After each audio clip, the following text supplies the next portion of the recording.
अहिंसा के अवतार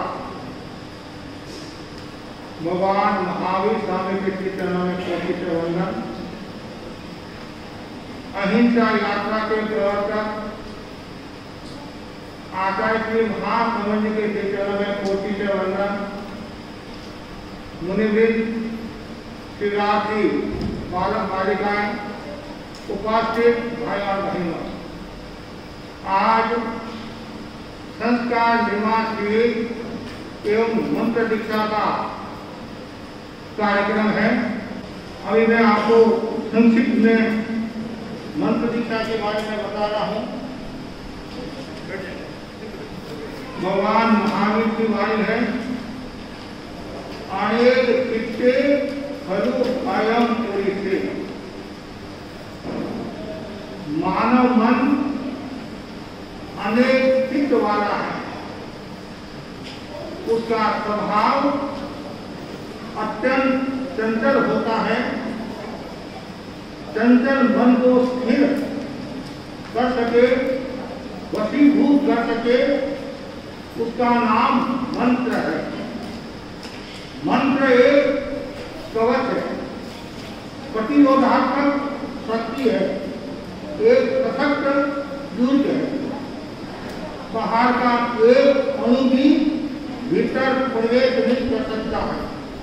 जिस व्यक्ति ने आध्यात्मिक मंत्रों की आराधना की है, उसका कोई अनिष्ट व अहित नहीं कर सकता है। हमारे संस्कृत श्रुति में कहा गया है, अचिंत्यो मणि मंत्रों से बिना प्रभाव है। मंत्र मणि और औषधि का प्रभाव अचिंत्य है। मंत्र एक प्रकार की चिकित्सा है। मंत्र का अर्थ है विशिष्ट अक्षरों की संयोजना तथा दीक्षा का अर्थ है नियमों का स्वीकार। मंत्र दीक्षा का उद्देश्य है बच्चों को मंत्र से परिचित कराना और उसके प्रयोग से होने वाले लाभ का अनुभव करवाना। मंत्र न कोई जादू है, न कोई टोना है, न कोई चमत्कार है, न अंधविश्वास है, इसका पूरा विज्ञान है। मंत्र की ध्वनि से प्राण शक्ति संतुलित होती है। मंत्रों में एक मंत्र नमस्कार महामंत्र है। नमस्कार महामंत्र जैन धर्म का सुप्रसिद्ध मंत्र है और नमस्कार महामंत्र में 5 महान आत्माओं का स्मरण किया गया है, जिन्हें हम पंच परमेश्वरी कहते हैं। अरिहंत, सिद्ध, आचार्य, उपाध्याय, साधु, ये 5 महान शक्तियां हैं, 5 महान आत्माएं हैं। इनका जो स्मरण करता है उनका बेड़ा पार हो जाता है। आप जैन विद्या के प्रथम भाग में पढ़ते हैं अमर कुमार की कहानी, और भी आपकी सुदर्शन की कहानी, और भी न जाने कितनी कहानियां नमस्कार महामंत्र की आती हैं। और मैं आपको बताना चाहता हूँ, एक चोर को बचाओ, वो बचाओ। मैं वापिस आपकी परीक्षा लूंगा, संभव से आपको पूछूंगा कि मैं क्या बोला, इसलिए ध्यान से सुनना, और जो बोलेगा उसको खड़ा भी होना पड़ सकता है, तो फिर आपकी इज्जत हो सकती है। इसलिए आप ध्यान से सुनना है। बहुत अच्छे बच्चे गुड बॉय। तो एक चोर का, और चोर को फांसी की सजा सुनाई गई।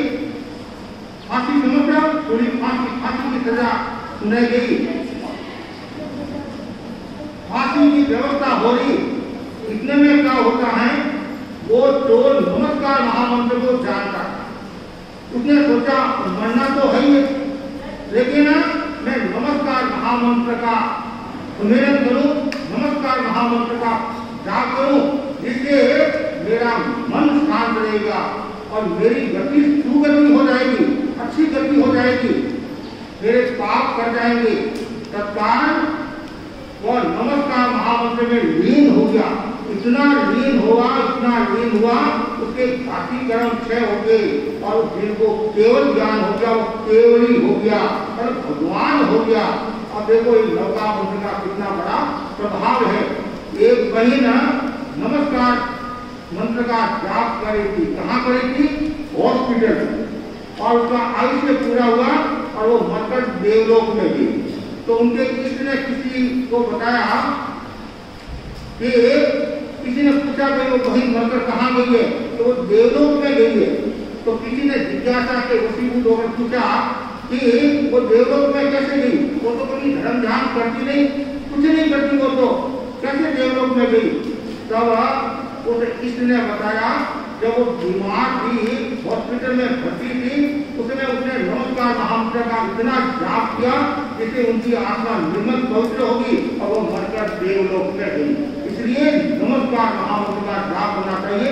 सुख में, दुख में, कष्ट में सुबह उठते ही नौका मंत्र का जाप करो, सोने से पहले नौका मंत्र का जाप करो, आप बाहर जाए नौका मंत्र का जाप करो, भोजन करते हैं पहले 3 नौका मंत्र बोलकर और फिर भावना भाव मुनिराज आए मैं सूझता शुद्ध आहार बड़ा को जराऊं। तो नमोकार मंत्र का बहुत बड़ा प्रभाव है। नौका मंत्र के प्रभाव से सूर्य सिंहासन किसकी बनी? सूर्य सिंहासन किसकी बने? सुदर्शन की। उनको सूर्य पर चढ़ाया गया और सुदर्शन की सूर्य सिंहासन होगी। और नमस्कार महामंत्र के प्रभाव से अग्नि किसकी शांत हुई? अमर कुमार की। इसलिए ज्यादा से ज्यादा भाई बहनों को नमस्कार महामंत्र का जाप करना चाहिए। तो मंत्रों में एक मंत्र है नमस्कार महामंत्र, और साथ साथ में जो दीक्षा है, तो मंत्र दीक्षा का जो उद्देश्य है वो है ये मंत्र दीक्षा संस्कारों की दीक्षा है, ये मंत्र दीक्षा आत्मा की दीक्षा है। तो मंत्र दीक्षा हमें मुख्य रूप से नौका मंत्र के बारे में बताया जाता है और साथ साथ देव गुरु धर्म से परिचित कराया जाता है। हमारे देव कौन है? अरिहंत भगवान। हमारे गुरु कौन है? आचार्य श्री महासमुद्री। हमारा धर्म क्या है? जैन धर्म, तेरापन हमारा धर्म है। जैन धर्म, तेरापन हमारा धर्म है। अब आप जानते हैं कि भाई मंत्र दीक्षा का कितना प्रभाव है, नौका मंत्र का कितना प्रभाव है। तो गुरुदेव फरमाते हैं जब करने वाले के पाप का बंध नहीं होता है, मन एकाग्र होता है, अंतर शक्ति का जागरण होता है, आभा मंडल बनता है, आत्मशोधन के साथ मनोकामना पूर्ण होती है, असाध्य रोगों का शमन होता है, दिव्य शक्तियां अनुकूल बनती हैं और देवकृत उपद्रव प्रभावहीन हो जाते हैं। और कभी उपसर्ग हो जाता है, कभी कोई कष्ट आ जाता है तो उसका इतना प्रभाव नहीं रहता है। इसलिए हमेशा नौका मंत्र का जाप करना चाहिए और देव गुरु धर्म के प्रति अटूट आस्था रखनी चाहिए। और जो देव गुरु धर्म के प्रति अटूट आस्था रखता है तो उसका बेड़ा पार हो जाता है। ऐसा कहा जाता है जिसकी जितनी श्रद्धा मजबूत होगी, घनीभूत होगी, तो भगवान भी उसके पास आ जाएंगे। श्रद्धा में अगर जान है तो भगवान तुमसे दूर नहीं है। इसलिए हमेशा नौका मंत्र के प्रति श्रद्धा, देव गुरु धर्म के प्रति श्रद्धा रखनी चाहिए। और उसके बाद में हमें महामंत्र का एक एक पद बोलकर नमो अरहंताणं, नमो सिद्धाणं, नमो आयर्याणं, नमो उवत्थायाणं, नमो लोये सव्वसाहूणं,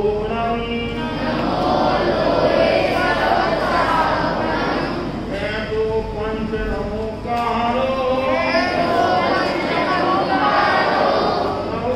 सर्वभावपरात्मनो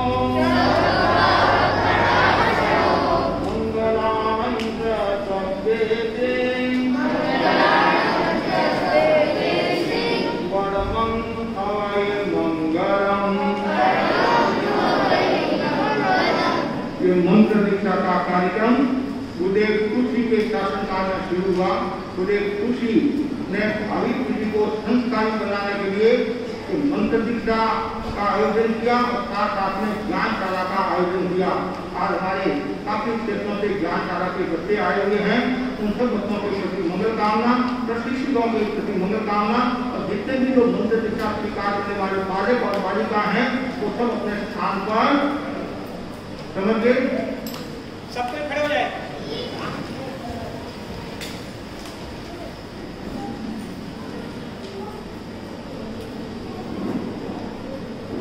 हाँ, दोनों हाथ आनंद करने पर अवश्य आगे कोमलता के साथ बंद।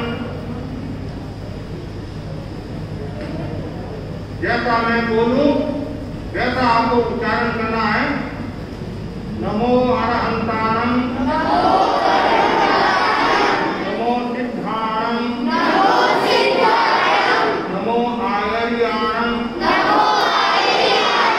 नमो उपध्यायाणं, नमो लोये सर्वकाहोरं, ऐसो पंच नमोकारो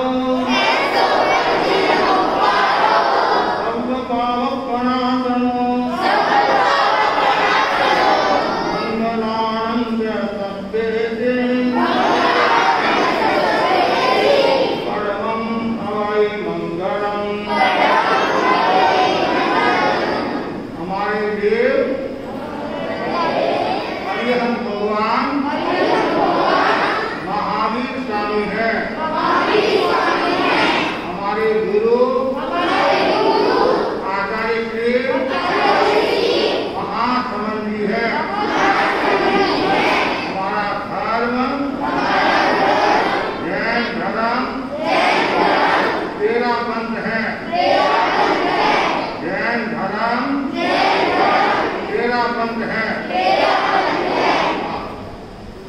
अब मैं संकल्प दिलाता हूँ, आपको सुनना है और साथ में जैसा बोलूं वैसा आपको क्या करना। पहला तो संकल्प के रूप में मैं प्रतिदिन कम से कम 27 बार नमस्कार महामंत्र का जप करूंगा। मैं शराब, मांस, अंडों का सेवन नहीं करूंगा। मैं सिगरेट,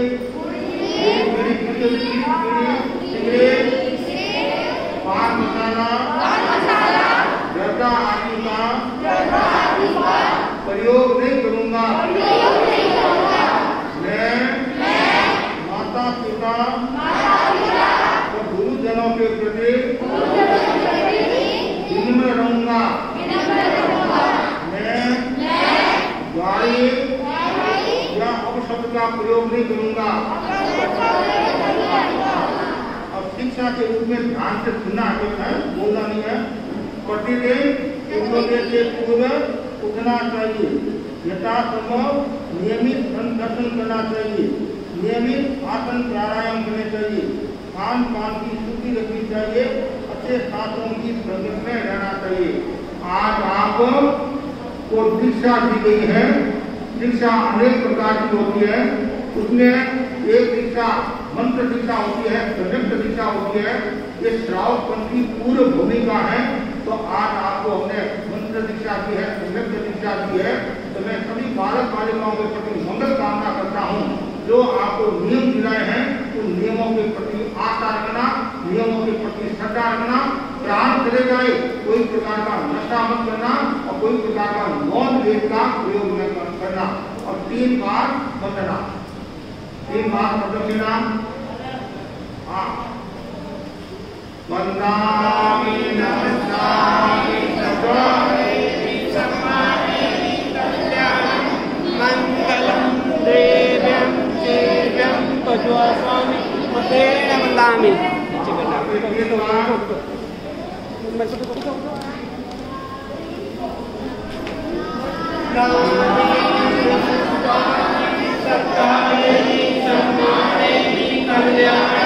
मंगलम देव्यं देव्यं पद्मास्वामी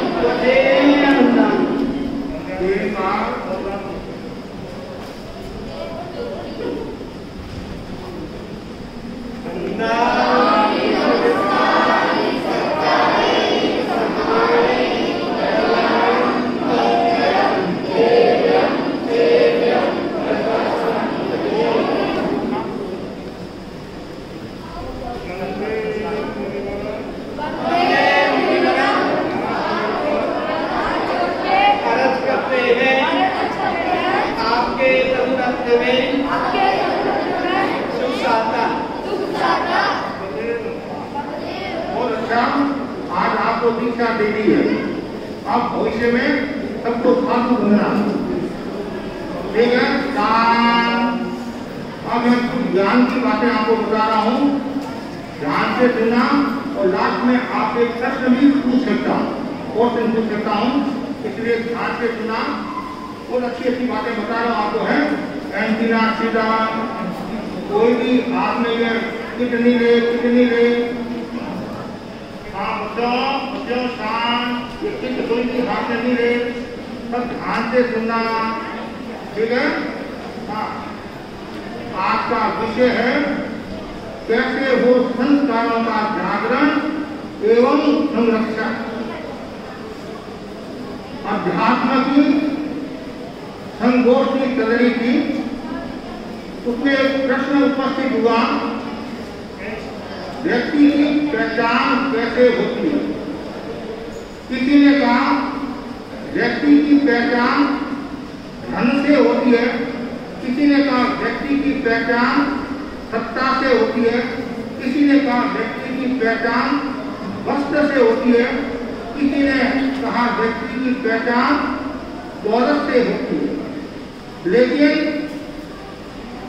गुरु अपने शिष्यों के उत्तरों से संतुष्ट नहीं हुए, तो सभी शिष्यों ने समवेत स्वरों में श्रद्धांजलि पूर्वक हाथ जोड़कर अर्ज किया, गुरुदेव अब आप ही बताइए व्यक्ति की पहचान कैसे होती है। तो गुरु ने कहा व्यक्ति की पहचान न धन से होती है, न दौलत से होती है, न सत्ता से होती है, न वैभव से होती है। धन की जो पहचान होती है वो संस्कार से होती है, संस्कार से होती है। किससे होती है? मुनि मोहनलाल जी अमेर फरमाते थे, विचार को जो बांध दे एक भाव में उसे हम आचार कहते हैं। विचार को जो बांध दे एक भाव में उसे हम आचार कहते हैं, और एक भाव में जो भर दे रंग उसे हम संस्कार कहते हैं। एक भाव में जो भर दे रंग उसे हम संस्कार कहते हैं। संस्कार जीवन की धरोहर है, संस्कार जीवन की संपदा है, संस्कार एक शक्ति है, संस्कार एक भक्ति है, जिसके जीवन में उस संस्कारों का जागरण हो जाता है, उनका जीवन निर्मल हो जाता है, उनका चरित्र पवित्र हो जाता है, उनका व्यवहार अच्छा हो जाता है। संस्कारों के जागरण का जो समय है वो समय क्या है? बचपन है। जो संस्कार बचपन में आते हैं वो संस्कार बचपन में नहीं आते। बचपन का मतलब 55 की उम्र में नहीं आते हैं। जो संस्कार बचपन में आते हैं वो संस्कार 55 में नहीं आते हैं। तो संस्कारों के संरक्षण के लिए, संस्कारों की वृद्धि के लिए, संस्कारों के जागरण के लिए ऐसे शिविरों का आयोजन कराया जाता है। आज प्रांतीय सभा के तत्वाधान में और स्थानीय क्रीड़ापन सभा के सहयोग से सक्रियता से आज एक विशाल बृहद एक दिवसीय संस्कार निर्माण शिविर का प्रारंभ हो गया है। काफी बच्चे बच्चियां बालक बालिकाएं आए हैं। अब आपको ये ध्यान रखना है संस्कारों का जागरण कैसे हो। कहीं न कहीं ध्यान से सुने संस्कारों का जागरण कैसे होता है। बड़ा ही सुंदर कहा गया है, व्यक्ति के निर्माण में, व्यक्ति के संस्कार जागरण में 4 घटक काम करते हैं। कितने घटक काम करते हैं बच्चों? कितने घटक? ध्यान से सुना। 4 कौन कौन से हैं? पहला घटक है पूर्व भव के संस्कार। किसके संस्कार? पूर्व भव। आप पिछले भव में क्या थे तो उसके संस्कार की वर्तमान में काम आते हैं। पहला कौन सा है? पूर्व भव के संस्कार। दूसरा है माता पिता के संस्कार। तीसरा है गुरुजनों के संस्कार। चौथा है मित्रों के संस्कार, सोसाइटी के संस्कार। उनमें पहला है पूर्व भव के संस्कार। पूर्व भव के संस्कार व्यक्ति के जागरण में महत्वपूर्ण भूमिका अदा करते हैं। कैसे अदा करते हैं? एक बच्चे का जन्म हुआ बच्चा बड़ा ही शांत है, रोता नहीं है और मन मन में सुमिरन भी करता है। आप कहिए वो बच्चा क्या समझता है, लेकिन ऐसा लगता है पूरे भव के उनके अच्छे संस्कार थे, वो संस्कार इस भव में उसके साथ आ गए। उदाहरण के लिए एक 12 महीने का बच्चा, 1 साल का बच्चा समस्ती महापर्व का दिन और माँ उसको दूध पिलाने लगी। माँ क्या पिलाने लगी? दूध पिलाने लगी। और जैसे बच्चे को स्तनपान कराती है माँ, बच्चा मुंह फेर जाता है, वो बच्चा दूध नहीं पीता, कोई चीज नहीं खाता है। उस दिन उसने उपवास किया। क्या किया? उपवास किया। तो ये है पूरे भव के संस्कार, ऐसा हम कह सकते हैं। और एक बच्चा वो रोता है, चिल्लाता है, झगड़ा करता है, हाथ पर पटकता है और ऐसी ऐसी बातें करता है, तो हम सोचते हैं कि पूर्व भव के संस्कार, कोई पूर्व भव में कोई पापी होगा या और कुछ होगा, उसके कारण ये ऐसी हरकतें कर रहा है। तो बच्चे के संस्कार में, जागरण में पूर्व भव के संस्कार काम आते हैं। इसलिए ये भव आपका अच्छा होगा तो अगला भव भी आपका अच्छा होगा। ये भव यदि खराब है तो अगला भव भी खराब हो सकता है। कुछ कहते हैं हम बुढ़ापा में धर्म ज्ञान करेंगे। अरे जिंदगी का क्या भरोसा है? जो धर्म ज्ञान बचपन में होता है, युवा अवस्था में होता है, स्वस्थ अवस्था में होता है, वो बुढ़ापा में नहीं होता है। इसलिए ज्यादा से ज्यादा बच्चों को संस्कारी बनना चाहिए, धर्म आराधना करनी चाहिए। तो पहला घटक कौन सा हुआ? पहला घटक कौन सा? कौन सा? एक साथ में कौन सा? पूर्व भव के संस्कार, पूर्व भव के संस्कार, ठीक है। दूसरा है माता पिता के संस्कार। बच्चों में जो संस्कार आते हैं तो बच्चों की पहली पाठशाला कौन सी है? वो है घर। पहली पाठशाला कौन सी है? घर। पहली माँ कौन सी है? घर। माँ मतलब माता। संस्कार देने वाली कौन होती है? माता। तो माँ बाप जो बच्चों को संस्कार देते हैं वो संस्कार स्थायित्व वाले होते हैं। स्कूलों में जो संस्कार देते हैं वो स्कूल की पढ़ाई के संस्कार देते हैं, थोड़ी व्यवहार की बातें भी बता देते हैं। घर में जो माँ बाप जो संस्कार देते हैं वो संस्कार आपके व्यक्तित्व विकास में प्रयोगी बनते हैं। जैसे माँ बाप के संस्कार होंगे वैसे ही आपके संस्कार हो जाएंगे। ऐसा कहा जाता है घरे जी की फिक्री, माँ जी की फिक्री, खाली जैसो बेटो और बाप जैसो बेटो। कभी कभी कोई लड़ाई हो जाती है, झगड़ा हो जाता है, सासू बहू में लड़ाई होगी तो सासू क्या करती है कि तुम्हारी माँ ही वैसी है, बहू कहती है तुम्हारी माँ की माँ वैसी है। तो ये क्या है? संस्कार है। और कुछ कि भाई ये कौन है? ये अच्छी लड़की है, आपको पता नहीं है, ये खानदानी लड़की है, इसकी माँ भी सुशील है, इसका बाप भी सुशील है, इसके बच्चे भी सुशील है, संस्कारी है। तो माता पिता का बहुत बड़ा रोल रहता है। माता पिता इन बच्चों को घर में अच्छे संस्कार देते हैं, विनम्रता के संस्कार देते हैं, सहिष्णुता के संस्कार देते हैं, सत्यनिष्ठा के संस्कार देते हैं, तो उनका निर्माण हो जाता है। और माँ बाप की लड़ाई झगड़ा करते हैं तो बच्चों में भी जैसे संस्कारों का निर्माण होगा। बच्चे लड़ाई करे थे, बच्चों ध्यान से सुनना, बच्चे लड़ाई करे थे, माँ बाप बोले चुप, लड़ाई मत करो, झगड़ा मत करो, तुम्हारे को नरक में जाना पड़ेगा।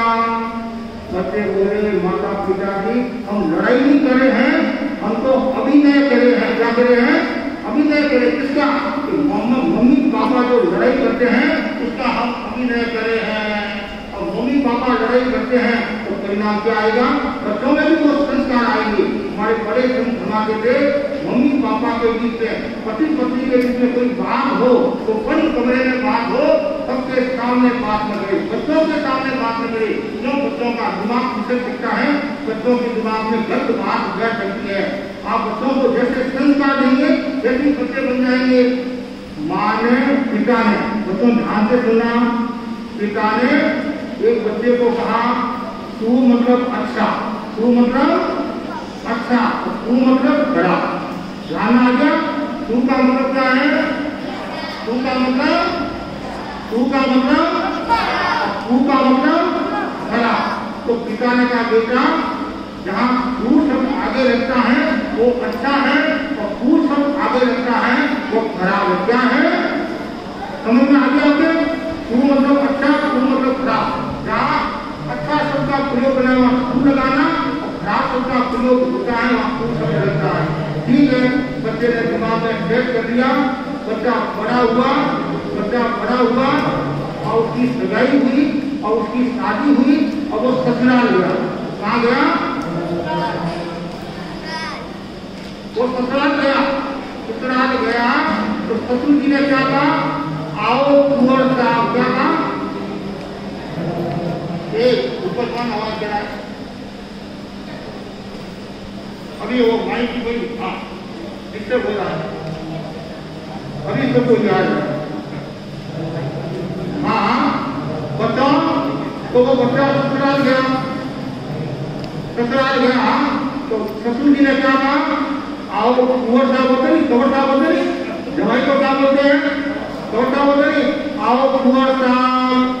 तो बच्चा तपाक से बोला, मूर्ख हो तुम मेरे को कुंवर बना दो। तो क्या बोलना? आओ कुंवर साहब। कुंवर किसको बोलते हैं? किसको बोलते हैं कुंवर?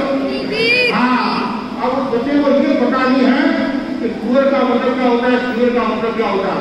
बच्चे ने जैसे बाप ने जैसे संस्कार दिए वैसे संस्कार उसके दिमाग में फिट हो गए।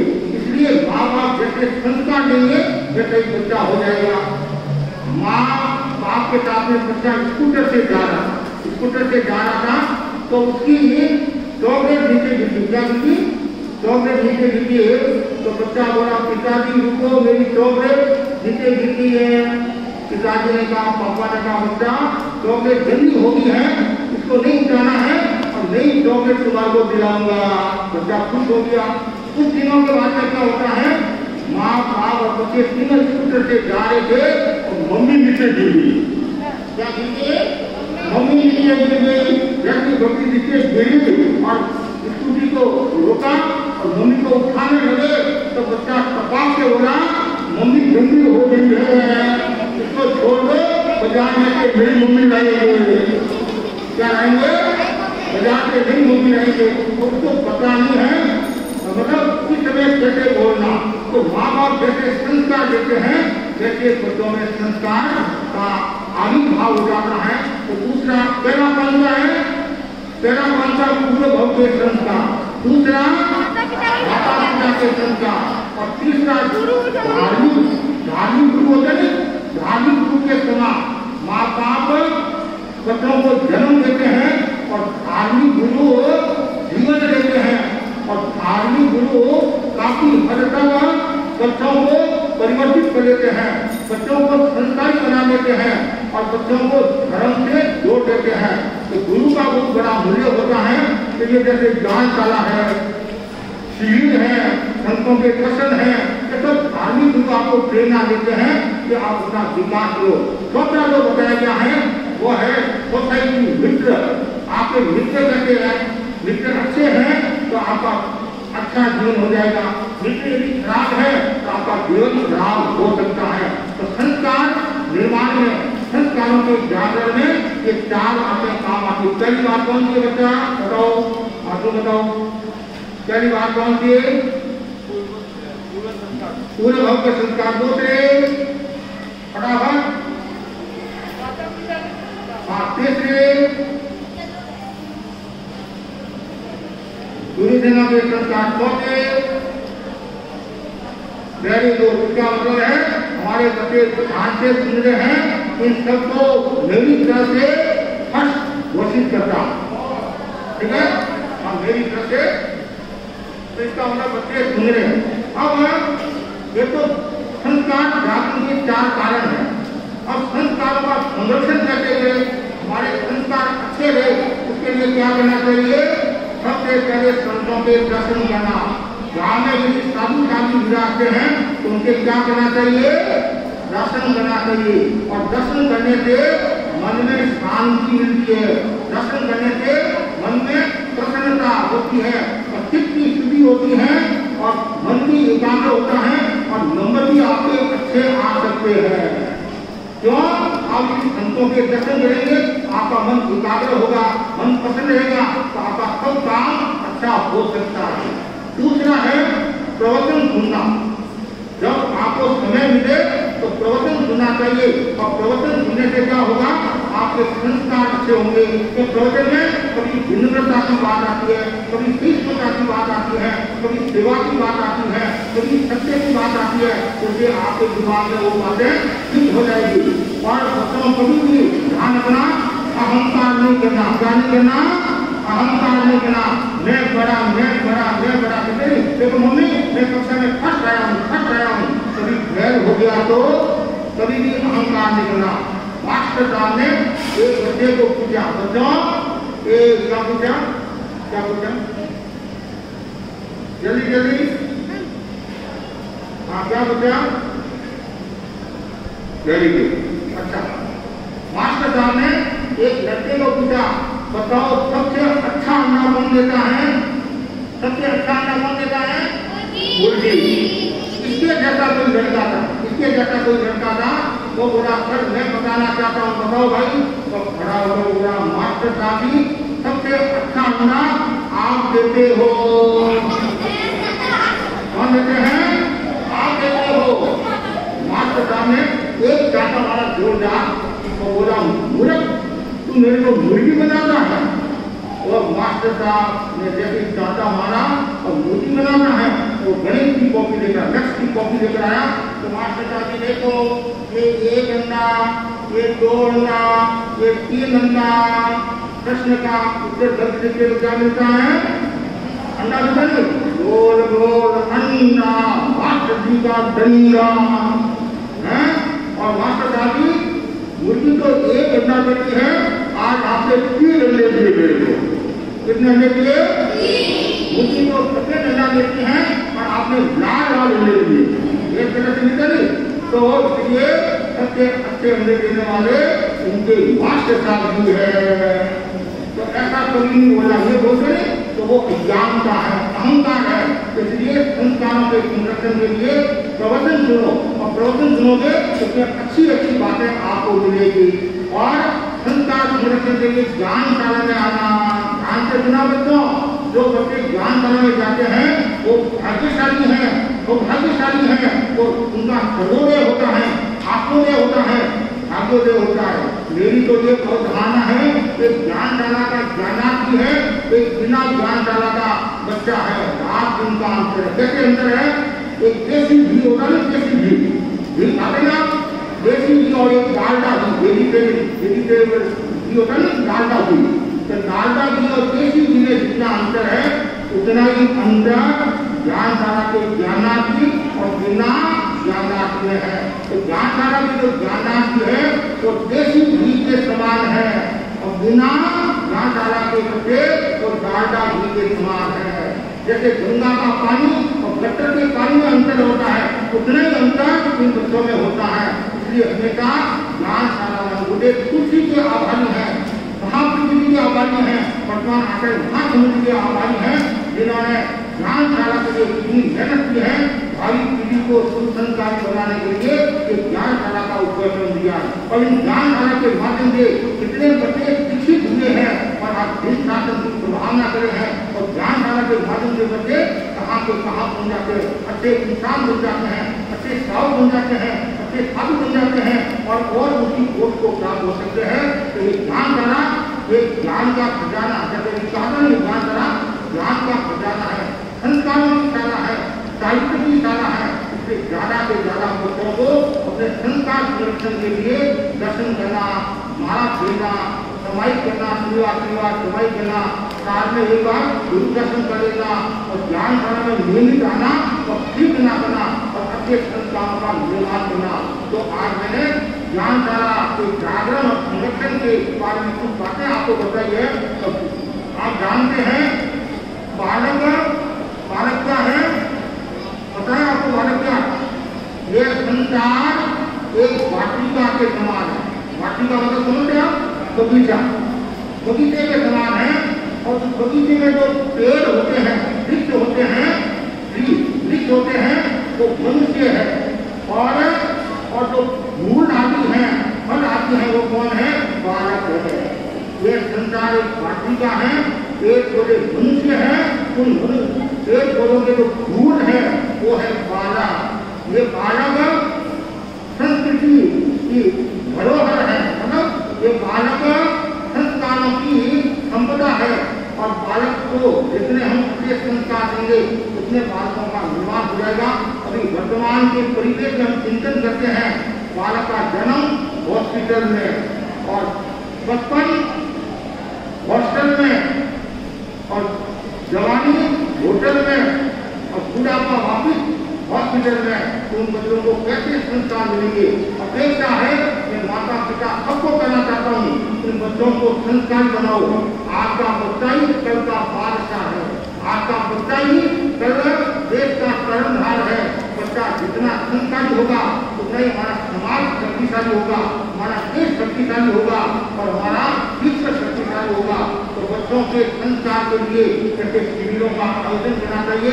मैं क्रांति सभा को भी साधुवाद देता हूँ, अन्य सभा को भी साधुवाद देता हूँ और जितने भी बच्चे बाहर से आए हैं, प्रशिक्षण जो लेकर आए हैं, उन सबके प्रति मंगल कामना करता हूँ। ज्यादा से ज्यादा और अपने जीवन को निर्मल बनाए, पवित्र बनाए, इसी आशा के साथ ओम।